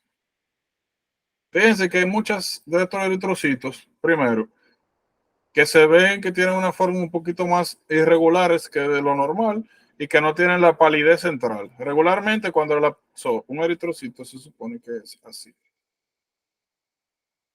Lo que le da para la palidez central es esa región deprimida que está en el centro. Por eso se ven así. Estos no se ven con ese centro pálido porque en vez de estar así aplastados, están así. Están hinchados. O sea, cuando digo hinchados es que no tienen la forma común. Por eso se ven grandes, megaloblastos. De ahora en adelante, como ustedes le digan, alguna gente tiene fatiga, que tiene palpitaciones, le enseñan un peripheral blood smear y usted ve neutrófilo que tiene. Este tiene un reguero. 1, 2, 3, 4, 5, 6, 7. Tiene 7. Y que se ven los eritrocitos así como más grandes de la cuenta. O sea, que carecen de la concavidad central, los eritrocitos. Esencialmente. Se ven así como globulares. Que se ven como literalmente si tuvieran coagulado de manera completa. Tiene alguna vez que pensar, anemia megaloblástica. ¿Cuál es el problema? Anemia megaloblástica te puede dar a ti por deficiencia de los dos, B2 y B9. De la manera en la que tú diferencias es por varias cosas. Una, cuando tú tienes deficiencia de B9, los niveles de homocisteína aumentan en sangre. Y los niveles de ácido metilmalonic acid, se quedan igual. Cuando tú tienes deficiencia de B12, y no se preocupen que estas vías las vamos a ver más adelante para que tengan una idea. Cuando tú tienes deficiencia de B12, tú tienes anemia megaloblástica y niveles altos de homocisteína y niveles altos de metilmalonic acid. Pero más importante que eso es que se le adiciona otra sintomatología, ya no solamente fatiga, ya no solamente que se lleven down, que tienen este peripheral blood smear, aparece varias cosas. Aparece un síndrome severe combined vamos a ver si me acuerdo. Subacute degeneration of the spinal cord, eso lo vamos a ver más adelante, pero para simplificarnos la vida ahora, aparecen déficit nervioso, aparecen neuropatía, aparecen déficits, problemas con la propiocepción, aparecen trastornos con la sensación, aparecen síntomas neurológicos. Síntomas neurológicos, B12. Anemia megaloblástica y síntomas neurológicos, B12. Anemia megaloblástica sin síntomas neurológicos, B9. No se preocupen que lo de los marcadores lo vamos a ver más adelante. Simple. Ups. ¿Qué otra cosa me interesa que sepan acá?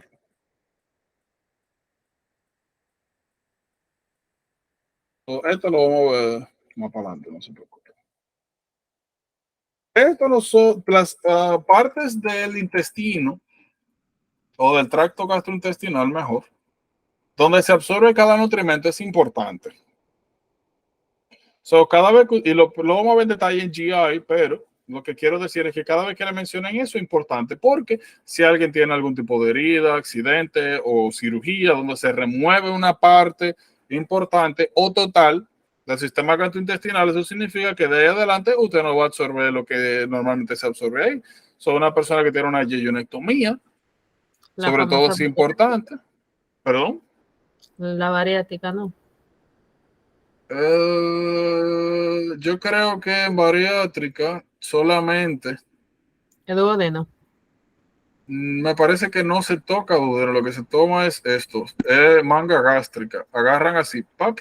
El problema que pasa aquí es que acá nosotros vamos a ver que se producen algunas sustancias como factor intrínseco que facilitan la absorción de vitaminas. Y si tú pues disminuye la secreción de factor intrínseco o la eliminas a través de estos procedimientos, tú puedes desarrollar algunas deficiencias. Ahora, hay otro procedimiento, sobre todo cánceres que tienen spread local, gastrointestinales o páncreas, donde tú puedes hacer, a ver, si me acuerdo, RUPS. Sí, donde tú puedes agarrar áreas y segmentarlas. O tú puedes hacer bypasses, como ven aquí, y llevarte pedazos. Obviamente, acá, si tú tienes conjunto, tú puedes tener técnicas modificadas donde tú seccionas una parte de intestino. Pero sí, el otro que le iba a enseñar es Intrinsic Factors. Míralo aquí. Como le dije, en GI vamos a hablar de esto, de pernicious anemia. Vamos a hablar de eso, de que cuando hay problemas adquiridos por esto, operaciones o problemas autoinmunes, como pasa en pernicious anemia, podemos tener problemas de absorción de algunas vitaminas. Pero sí, es importante.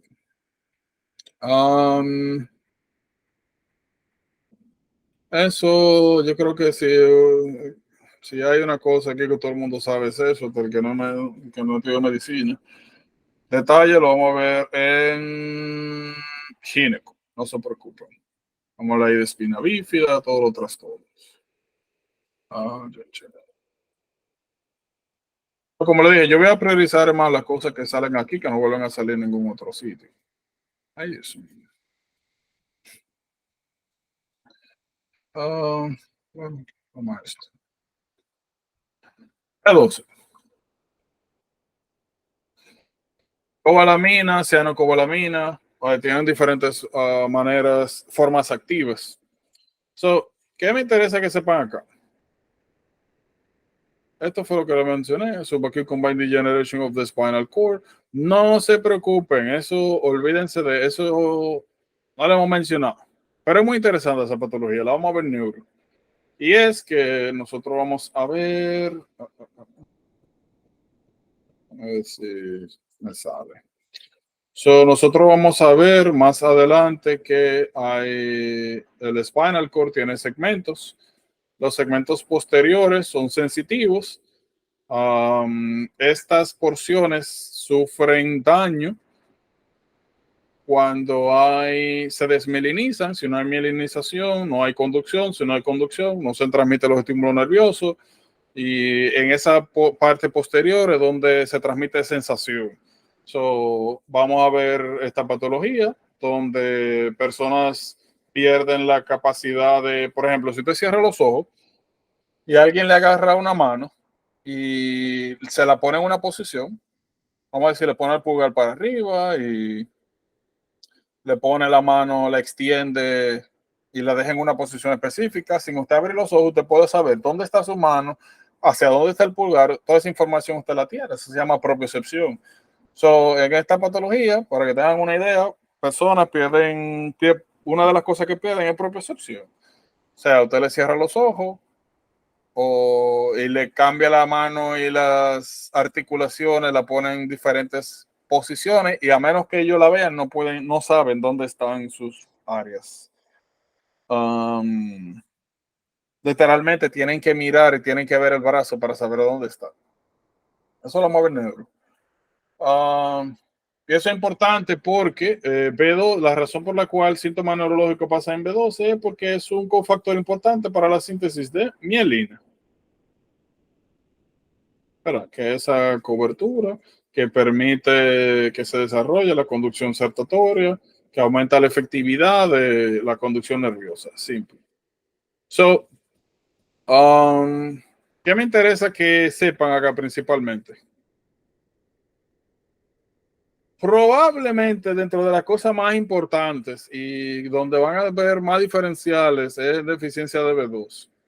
Cada vez que ustedes vean deficiencia de B12, lo primero es que, como mencionamos anteriormente, se acumula en el hígado. Y regularmente nosotros tenemos reservas para largo. Cada vez que usted desarrolla deficiencia de B12, hay algún tipo de problema. O usted tiene una patología inflamatoria gastrointestinal, o le falta un pedazo. Claro. O como mencioné hace un momento, que por eso le enseñé la imagen, tiene algún problema autoinmune donde destruyen las células parietales, no se secreta el intrinsic factor, que es una sustancia que vamos a ver un poquito más adelante en GI, que es necesaria para la absorción de B2. Algunos medicamentos. B2 es primordialmente un nutrimento que viene de carnes animales o veganos, dietas restrictivas.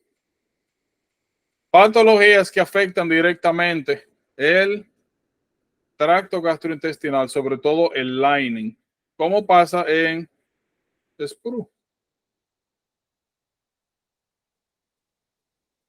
Dentro de todas las patologías que vamos a ver, probablemente la que le va a dar un poquito más de problema es esta, el Filobotrium latum.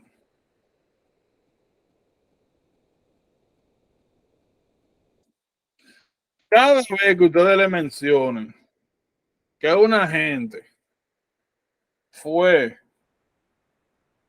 a viajó de que para Perú, Brasil, para allá abajo, para América del Sur, y que fueron a pescar, o que comieron sushi de orígenes dudosos, o que ingirieron comida, sobre todo nuevamente pescados, donde quizá no habían las mejores medidas de higiene o mejores procesos de cocción. Y después de eso, la persona cuando vuelve a su país, meses, años después, comienza a desarrollar problemas de sensibilidad en la mano, como le dije, no sabe, tiene que mirar sus extremidades para saber dónde están, desarrollan fatiga, anemia, hacen un peripheral blood smear y aparecen los neutrófilos hipersegmentados. Todo esto, ¿verdad? Con la historia de que viajó a un sitio y comió pescado, tiene que despertar usted la idea de eso, de que podría estar contaminado, o sea, podría estar infestado de Difilobotrium latum, que es una plenaria, un tapeworm, que particularmente causa deficiencia de B2. Independientemente tenga síntomas gastrointestinales o no, por si acaso. Todo lo otro, no os preocupéis, de camino lo vemos.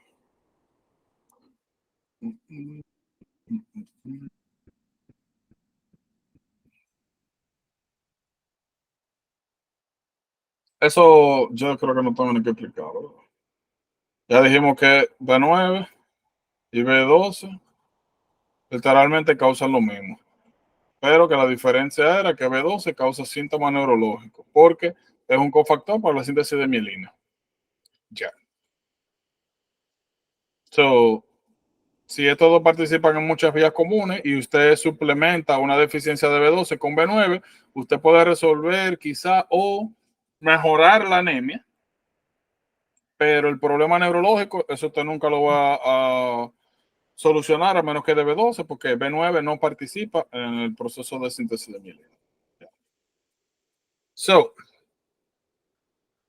esto es un solapamiento de lo que hablamos ahorita, donde nosotros tenemos aquí B9 y B12. Ambos son importantes porque son los que me permiten a mí convertir homocisteína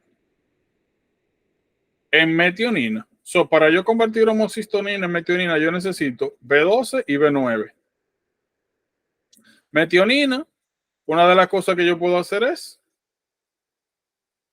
convertirla en esa adenosylmetionina, que ya nosotros sabemos que es un donador de grupo metilo. Y es una vía, como ven, cíclica de reciclaje. ¿Qué pasa? Si yo tengo deficiencia de B9, de hecho, vamos a copiar esto para hacer todos nuestros garabatos uno al lado de otro. Ok, vamos a poner las siguientes. En la primera circunstancia, usted tiene deficiencia de B9. Si yo no tengo B9, yo no puedo sintetizar metil tetrahidrofolato, que es lo que usted ve aquí, tetrahidrofolato, metil tetrahidrofolato. Y no puedo convertir la homocisteína en metionina.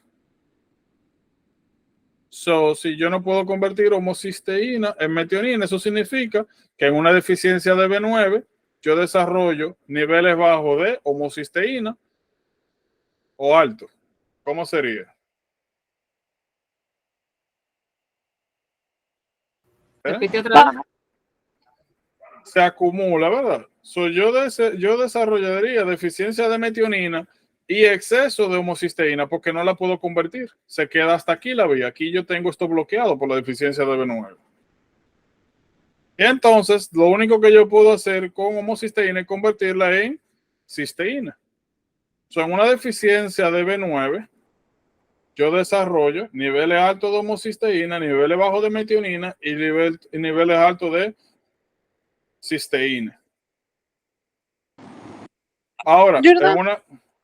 Ajá, no necesitas B9 para hacer homocisteína. perdón. Tú no necesitas B9 para hacer homocisteína. ¿Cómo así? O sea, para sintetizar homocisteína, tú no necesitas vitamina B9.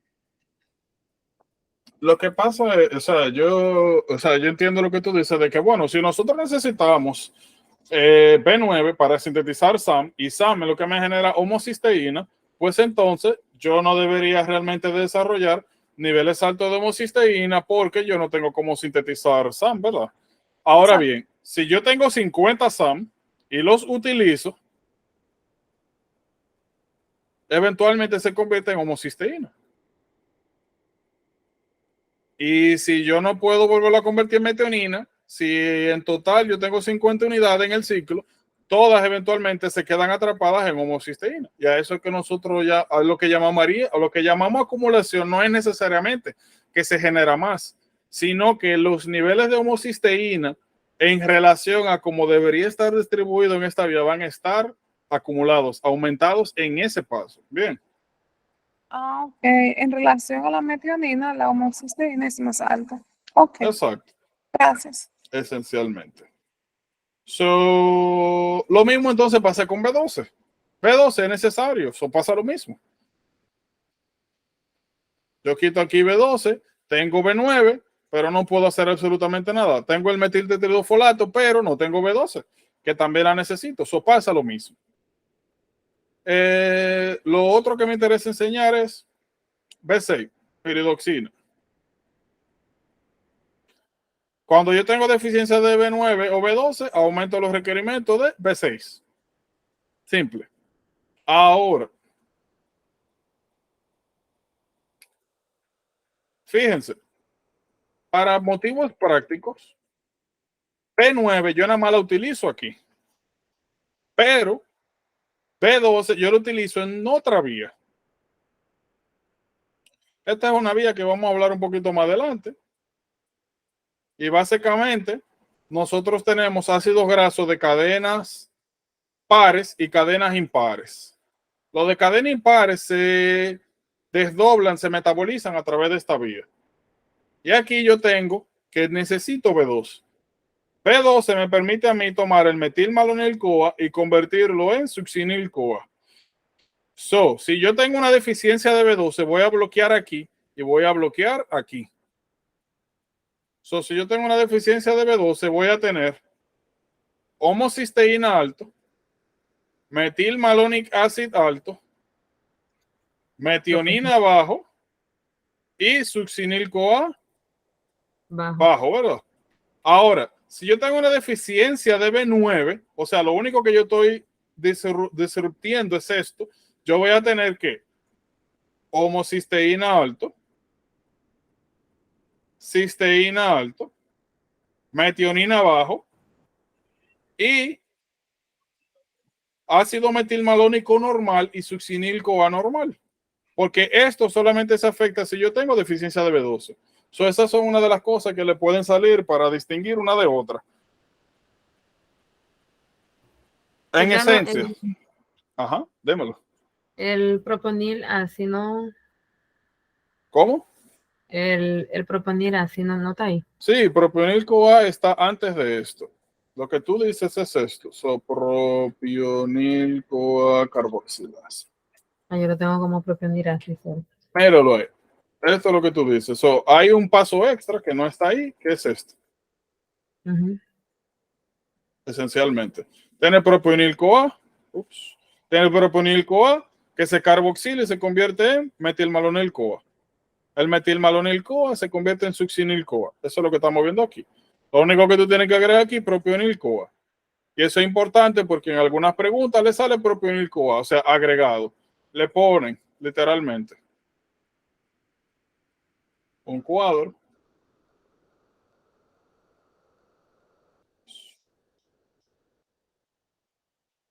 Y ponen homocisteína, cisteína, propionil-CoA, metilmalonil-CoA y succinil-CoA. Y aquí ponen A, B, C, T. Aquí ponen para arriba, para arriba, para abajo, para arriba, para abajo, para arriba, para abajo, para abajo, para arriba. ¿Ustedes entienden? O sea, lo ponen en diferentes distribuciones. Lo ponen en diferentes distribuciones. Y le ponen una viñeta con una deficiencia de B9 y lo ponen a elegir cómo sería el perfil de una persona que tiene B9. Eso es importante saber eso, porque van a haber preguntas así. Por ejemplo, si tenemos deficiencia de B9, ¿cómo va a estar la homocisteína? Alto. Son las que tienen homocisteína bajo, yo las tacho, porque ya yo sé que esa no es. Me quedan dos. Lo otro, ¿cómo va a estar los niveles de, qué era, sí? Cisteína? Van a estar elevados. El donde esté bajo, yo lo tacho. Ya encontré la respuesta. O sea, lo que digo es que esto se ve raro y se ve como guay, qué difícil, pero si tú sabes qué es lo que está pasando alrededor de esto, es fácil tú eliminar opciones. Y salen varias preguntas así. Sí, claro, eso es una de las preguntas esenciales del proceso. ¿Estamos claros ahí? Y esto era lo que yo le decía, que nosotros vamos a tener temas que se van a repetir varias veces, por eso que yo le digo, cuando ustedes ven que yo no insisto mucho en una cosa y le digo, no se preocupen que más para adelante, es porque lo vamos a volver a ver. Son dudas, preguntas de lo que vimos hoy.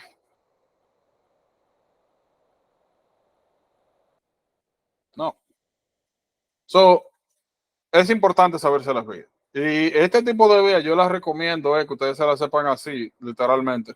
Proponil-CoA carboxilasa, que tú utilizas biotina, pero metilmalonil-CoA, metilmalonil-CoA mutasa, succinil-CoA. O sea, yo les recomiendo que por lo menos general, que la conozcan así. Porque cuando les sale una pregunta es fácil, usted organizate. Si aquí yo tengo un bloqueo, esto va a subir, esto va a subir, esto va a bajar. O si yo tengo deficiencia de biotina, entonces yo voy a tener bajo metilmalonil-CoA, bajo metilsuccinil-CoA y arriba propionil-CoA.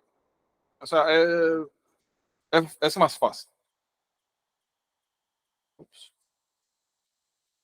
Preguntas, dudas. Preguntas. Más o menos, yo le dije, de ahora en adelante lo que nos vamos a enfocar mucho en eso, en explicar las cositas, los cuidados, las viñetas y enfocar el material a preguntas.